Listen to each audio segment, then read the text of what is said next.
boa tarde. Tudo bem com vocês? Eu sempre estou muito feliz aqui. Todo domingo eu estou fazendo o programa Mônica Bonfilho, na Rádio Mundial, sempre na melhor companhia de quem? Vocês já sabem, do Jean Lourusso, que está aqui na minha frente. Ele está fazendo assim para vocês, que é a Vitória. Ele encarnou o Sylvester Stallone quando ele sobe aqueles degraus, lembra? Que ele consegue vencer? Pois é. Jean Lourusso mandando um beijo para vocês, meu filho Vitor me acompanhando em todo o programa. E a gente vai falar um pouquinho sobre espiritualidade. E toda semana vocês me mandam os e-mails, vocês me mandam através ou do Instagram ou através do Facebook, perguntas que vocês gostariam de fazer. Então, tem pergunta aberta. Então, se não der para a gente fazer hoje, responder todas, semana que vem a gente volta para levar para vocês as dúvidas, as respostas às dúvidas que você tem. Uma pergunta que eu achei bacana, sabe o que foi? Uma moça falou assim: Mônica, minha mãe reclama a beça. Mas reclama, eu chego na casa da minha mãe, às vezes eu pego, ela mora no interior, eu vou lá conversar com a minha mãe, chego, eu fiz a viagem, quero conversar sobre amenidades, e a mãe só reclama. Ela sabe por que reclama tanto. É algum espírito do lado dela? Todo mundo acha que é um espírito, né, que tem do lado do outro para fazer o outro reclamar ou para fazer com que o outro seja depressivo. Na verdade, a reclamação, segundo o Steve Parton, que é um cientista, o que ele explica para a gente? Que o cérebro, ele aprende, ele vai recriando, ele aprende, absorve, ele recria e depois ele vai se regenerando. Entre aprender, joga para o lado o que não é importante e vai sempre aprendendo, recriando e aprendendo. O que acontece? O cérebro, ele vai criando conexões, então ele vai disparando sinapses. Então, por exemplo, se reclamar faz bem para ela vai estar sempre reclamando, é como se fosse um vício mesmo, né? Você dispara essas reações químicas e acaba se tornando o bendito vício que eu acabei de falar para vocês. O problema do reclamar também é muito grave para quem escuta. Se você escuta muita reclamação, você também acaba absorvendo aquela energia pesada, né? Tanto que eu fico o dia inteiro, começo os mapas, fazer o mapa das 9, 10 da manhã e vou até 9 horas da noite, é o dia inteiro recebendo informação. O que eu faço todo dia? Eu faço a minha limpeza. Então, eu faço as minhas orações ao acordar e à noite eu faço as outras orações para manter o meu corpo praticamente fechado. Senão, não dá para aguentar, porque é muita informação, é muita reclamação. Quando você reclama e acredita nas suas reclamações, você acaba perdendo, na verdade, o que é real ou não, porque o reclamar também faz parte de um contexto quase de ilusão. Você não tem certeza se aquilo que você está reclamando realmente faz parte do teu dia a dia. Tem mulheres que reclamam depois de 10, 15 anos da separação do marido, elas estão reclamando da pessoa como se ele tivesse separado há uma semana atrás. Então, a gente tem que fazer um exercício e parar de reclamar tanto. Ele é um vício, acaba afetando também todos que estão ao seu redor, e São Bento já falava sobre isso, né? São Bento tinha placas no mosteiro falando: para de reclamar. Porque se você é, no caso de São Bento, cristão, você teria, em síntese, que aceitar o teu destino como cristão e entender que tudo que acontece na tua vida faz parte de um poder superior para você entender. Eu não preciso ser tão radical, eu não acho que existe tanto radicalismo, né? Mas hoje a gente vive num mundo de consumo. Eventualmente as pessoas estão reclamando, querendo coisas melhores. Também não há mal, mas reclamação, como eu falei para vocês, é um vício, não tem nada a ver com o espírito do lado da tua mãe, tá? Até o Papa Francisco, ele tem uma placa no quarto dele escrito assim: vietato lamentar-se, proibido lamúrias, proibido reclamar. Porque quem reclama também pode sofrer, sabe do quê? Da síndrome da vítima. Tudo reclama. Vamos parar de reclamar um pouquinho. Eu posso fazer comentários, eu posso falar que aconteceu uma coisa ruim ou não, posso fazer comentários, mas eu não posso lamuriar o tempo inteiro. Geralmente, mães reclamam muito para os filhos, né? Eu tenho que, às vezes me policio com meu filho quando ele vai me visitar uma vez por semana, ou a gente se encontra aqui na Paulista. Eu conto bastante coisa boa, mas também às vezes eu solto algumas que eu quero comentar de algumas coisas que possam ter acontecido, mas a gente tem que se policiar. Por exemplo, eu me policio muito no WhatsApp com ele. Eu evito mandar mensagem, primeiro eu tento resolver as minhas coisas. Às vezes esse desabafar pode virar uma lamúria, uma reclamação que você, sem perceber, você mãe, pai, pode estar passando para os seus filhos. E outra coisa, eu falei com uma cliente minha, uma consulente minha de mapa, ela com 40 e poucos anos, a filha com 16 anos, ela reclama tanto para a filha de 16, depois eu fui analisar o mapa da menina de 16, ela certamente lá na frente ela vai ter algum problema psicológico que ela vai precisar de terapia. É muita carga, gente, uma mulher de 40 e poucos anos, 50 anos, descarregando nas jovens de 12, 15, 16, 18. Mantenham esse equilíbrio, não vamos sobrecarregar os nossos filhos, certo? Deu para entender de reclamação? Vamos evitar, que realmente essa lamúria faz muito mal. Me perguntaram, aliás, quem me perguntou foi a Sandra, uma querida. Sandra, um beijo para você que mora em Jundiaí, uma querida. Ela falou, Mônica, estão se falando muito sobre mudanças planetárias agora em 2019. Quem falou sobre isso, a primeira pessoa que falou sobre isso foi o Chico Xavier. Existem 2 padrões aí na história das mudanças planetárias.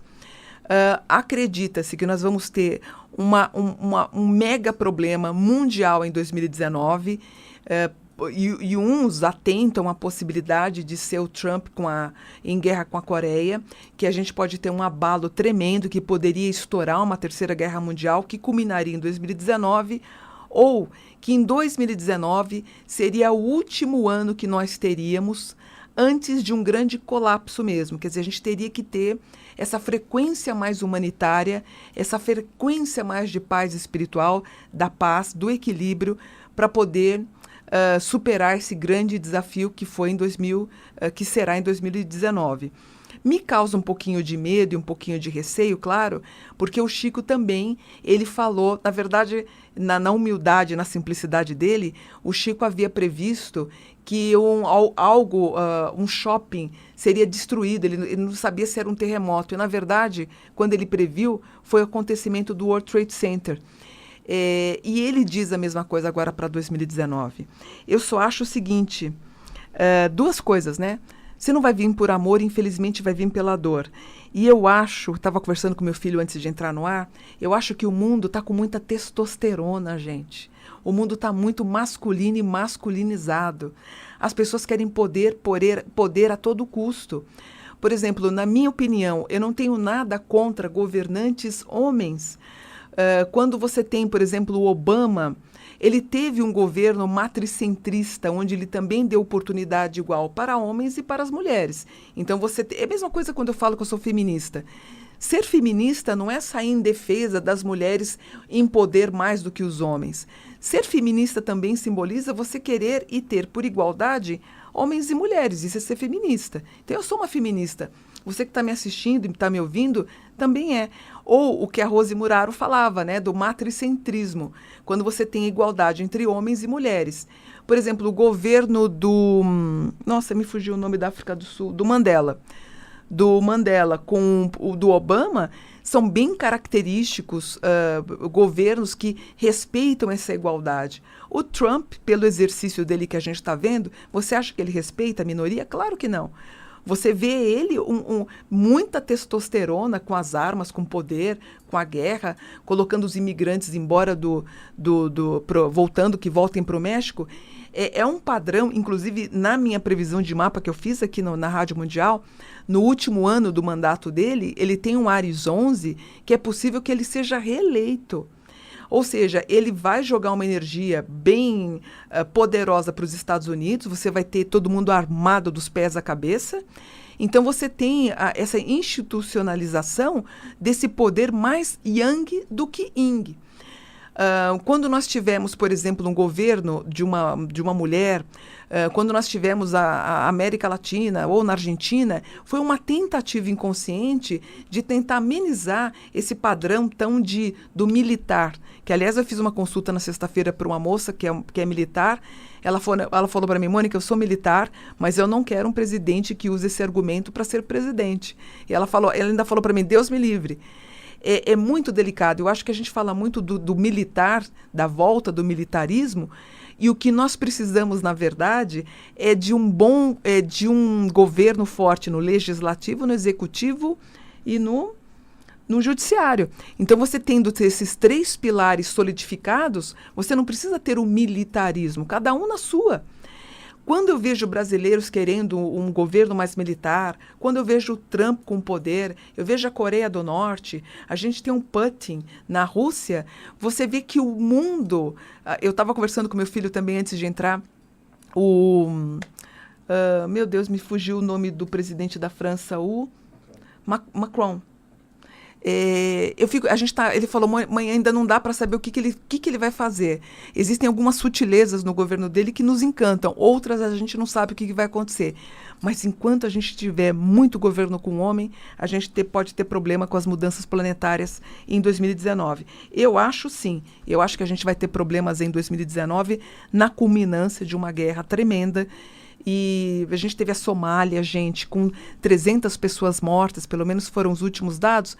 Aí você fala, Mônica, o que tem a ver Somália com espiritualidade? Tudo, gente, tudo. Quando a mídia impressa, visual, a TV, enfim, quando a mídia, ela comenta, ela dá uma semana de cobertura do que aconteceu, se eu não me engano, em Las Vegas, com a morte, com aquele atirador maluco, e ela fala pouquíssimo, quase 1 minuto só, foi uma vez e acabou que todo mundo reclamou da Somália. Isso é um governo voltado não ao matricentrismo. Quer dizer, você tem posicionamentos muito yang, e é um governo que não respeita as minorias. E onde não se respeita as minorias, não temos a igualdade. Deu para entender? Então, eu acho que a gente pode entrar em colapso, sim. Lembrando que nós temos um dos maiores cientistas do mundo, quando ele disse que daqui 100 anos é possível que haja uma demanda para a saída do planeta Terra, porque nós vamos destruir o nosso planeta, né? Quando eu vejo essa agressividade com os animais, eu sei que você também tem dó, mas a gente precisa também ter uma outra consciência. Quando eu vejo a Amazônia, gente, sendo desmatada para criar gado, para a gente consumir carne, a gente não, eu não como, para as pessoas consumirem cada vez mais carne, e estamos ficando cada vez com mais câncer. As pessoas estão morrendo com câncer de tanto ingerir carne, frango e derivados. Isso é um crime, gente, é um crime contra a humanidade. E a Amazônia sendo devastada para poder ter gado e a vida continua. Então a gente tem que tomar uma conscientização desde de casa, desde pequeno, e tentar ter uma vida mais salutar e tentar criar esse ambiente espiritual que todo mundo deseja. Então eu queria que vocês mentalizassem sobre isso para a gente tentar ter essa igualdade. E quando eu vejo pessoas no Face vociferando presidentes que eu sou totalmente contra a imposição dessas pessoas, principalmente no Face, brigando comigo e, enfim, até quase me detonando porque eu sou contra esse talvez futuro presidente, que se for vai ser muito complicado, porque aí a gente volta na história da testosterona, da masculinidade, do poder a todo custo enquanto a minoria é reprimida. A espiritualidade também vai ser reprimida, gente. É isso que eu falo. Você sendo espiritualista, lute pelo que você vê, o que você quer. Não fique escutando só seu marido, seu pai. Escute as mulheres, tá bom? Era isso que eu queria falar para vocês. E prometo tentar evitar falar sobre o tema, porque uma pessoa falou assim, Mônica, você não pode falar sobre anjos e falar sobre política. Por que não? Dalai Lama, ele é um líder religioso e também não defende o Tibete e defende a luta porque ele foi expulso do país, quer dizer, ele nem pode entrar no Tibete. Não é sobre espiritualidade. Não adianta a gente só rezar, a gente também tem que ter as atitudes condizentes com o querer bem ao outro, né? E do jeito que as coisas estão, como o Chico está prevendo, podemos entrar em colapso agora, em 2019, certo? Uma pessoa perguntou para mim assim, Mônica, consigo aprender o tarô? Consegue. O tarô não precisa de dom, o mapa astral também não precisa de dom, você consegue sim aprender. Foi aquilo que eu falei da repetição. Hoje eu faço um bom mapa astral porque eu repeti ele tantas vezes e tantas vezes e tantas vezes que hoje eu me tornei muito boa no mapa. No começo talvez não era tanto, quando eu comecei na década de 2000. Hoje eu sou muito boa. Uma pessoa quando joga tarô, você pega as lâminas do tarô, elas estão todas arranhadas, sujinhas e tudo, de tanto que a pessoa usou o tarô. Então ela é uma boa taróloga. Então não precisa de dom, você precisa de técnica, né? Essa técnica eu ensino no curso, mas você precisa treinar. Aí você consegue, através do treino, ficar cada vez melhor, ter confiança e ser uma pessoa apta a jogar o tarô, né? Agora, dom é diferente. Por exemplo, quando eu vejo o Dalai Lama quando ele foi escolhido, né, não sei se vocês sabem da história, ele pequenininho, ele foi encontrado pelos monges tibetanos e eles foram até a casa desse Dalai atual e o próprio Dalai bebezinho, ele conseguiu encontrar e diferenciar as coisas que ele teria usado na última encarnação. Se eu não me engano, ele é o 13º ou 14º. As coisas do antecessor dele, ele conseguiu pegar exatamente os objetos que eram da vida regressa dele, e assim ele foi eleito Dalai, que é o atual. Eu sigo ele, inclusive, no Instagram. Então, quando você tem o dom, como o Papa Francisco, é um dom. Agora, o tarô, você tem o exercício dessa situação de você ser uma boa taróloga ou uma astróloga, mas nada melhor do que a prática, tá bom? Outra pergunta. Mônica, meu nome é... não vou falar o nome não. Vou deixar reservado o nome aqui, ó. Ela diz o seguinte: reencontrei um amor de adolescente, um amor platônico. O amava de longe, por saber que nunca ele olharia para mim. Depois de 36 anos, nós nos reencontramos e começamos a sair. De uma hora para outra, ele se virou arredio, sem querer mais falar comigo. Me ajuda. Como rezo para o anjo dele para que ele volte como era antes comigo? Desculpe a molação, beijos do seu coração. Se você pensa em rezar para o anjo para fazer com que ele volte para você, é um grande erro. Aliás, aconteceu 2 ou 3 vezes de pessoas querendo que eu ensinasse alguma oração para fazer com que o ex-namorado voltasse. Não tem nada a ver. Eu já falei sobre isso. Os anjos não interferem no nosso livre-arbítrio. O que é o livre-arbítrio? Quando o rapaz reencontra a menina depois de 36 anos, eles saem, e eles saíram, e ele depois não quer mais ter contato com a moça, simboliza que, através do livre-arbítrio dele, ele decidiu o que achou melhor para a vida dele. Não sei se eu fui claro. O anjo não tem nada a ver com se você pode orar. Você pode orar para se harmonizar. Você pode orar para o seu anjo, para você ter uma expansão áurica, você ficar melhor, dar uma limpada na tua estrutura espiritual e transmitir coisas boas. Agora, rezar para o anjo não vai fazer com que você ganhe na loteria. Rezar para o anjo, ele vai te harmonizar e encontrar um emprego. Não que o anjo vai fazer... Não sei se eu fui clara. Não é que o anjo vai te ajudar a encontrar um emprego, ele vai te ajudar a te harmonizar.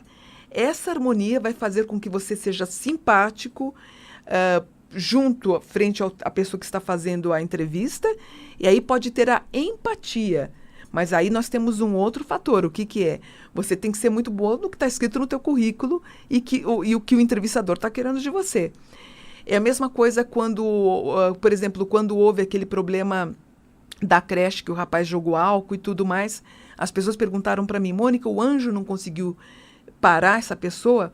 O anjo, ele não tem poder sobre o livre-arbítrio dos seres humanos, que é isso que é a grande base da estrutura da angelologia.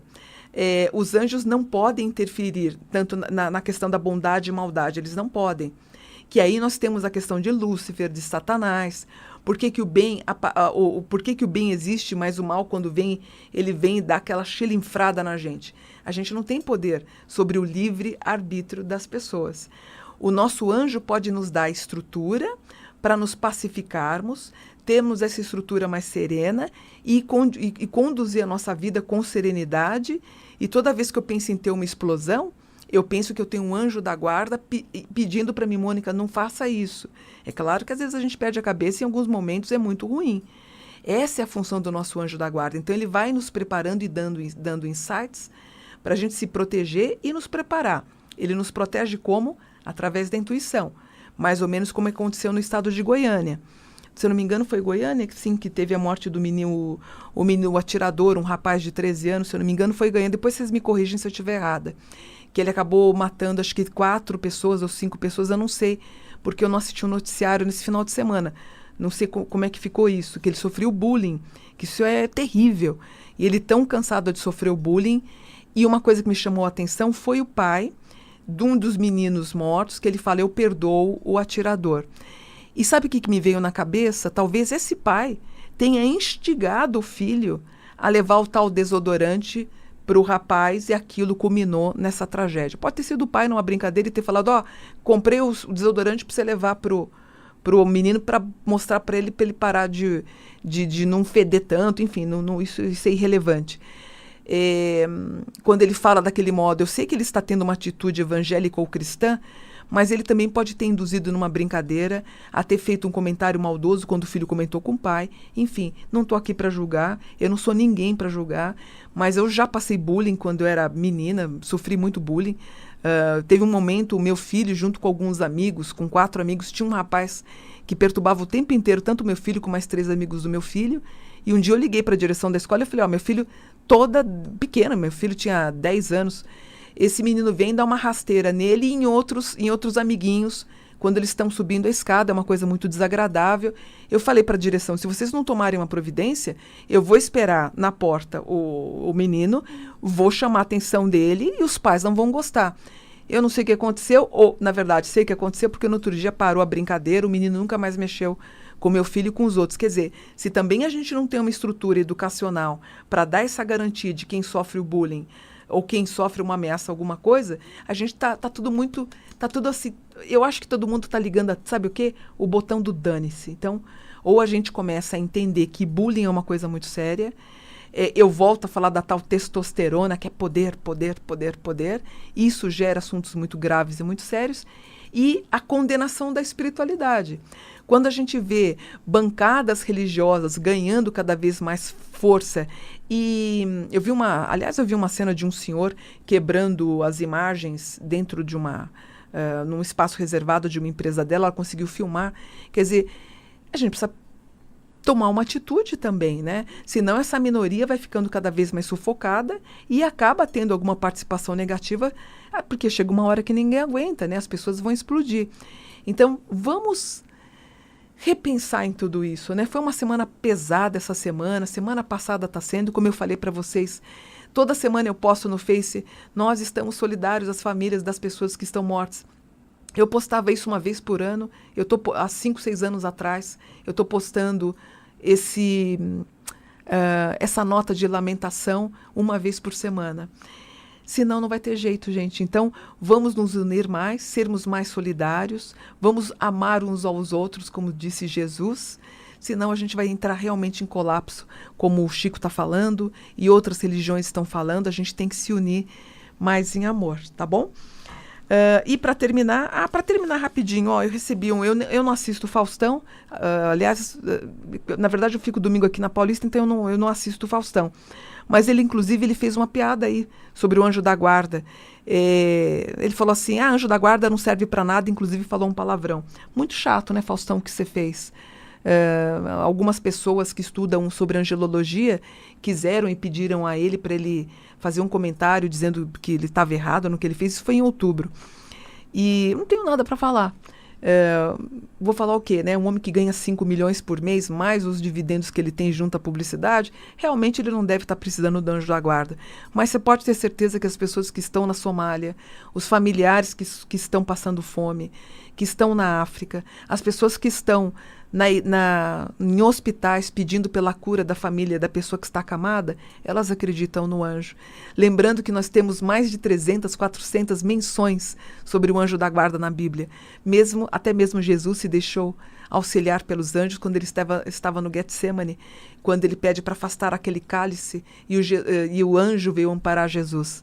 Os anjos estiveram presentes no nascimento de Jesus, na morte dele, 2 anjos ampararam o corpo de Jesus enquanto ele estava na sepultura, e outras tantas menções sobre anjos. Então, anjo, quando a gente estuda, é algo muito sério, não é uma brincadeira de criança e não é como você falou, eu nem sabia que existia essa porra, não serve para nada disso. Muito feio, Faustão. Feio, porque quando você tiver um filho acamado, um parente seu acamado, você vai pedir por ele e vai ver a bobagem que você falou, tá bom? Vou ficando por aqui, o tempo já está acabando, é bom, as pessoas ligam para mim e falam, Mônica, você é muito rápido o que você fala, mas é bom, assim a gente vai conseguindo agregar cada vez mais conteúdo para os próximos programas. Semana que vem eu volto com mais assunto, eu tenho um monte de pergunta que vocês fizerem, eu vou respondendo. A gente volta então para mais um programa. Mônica Bonfilho, namastê, gratidão.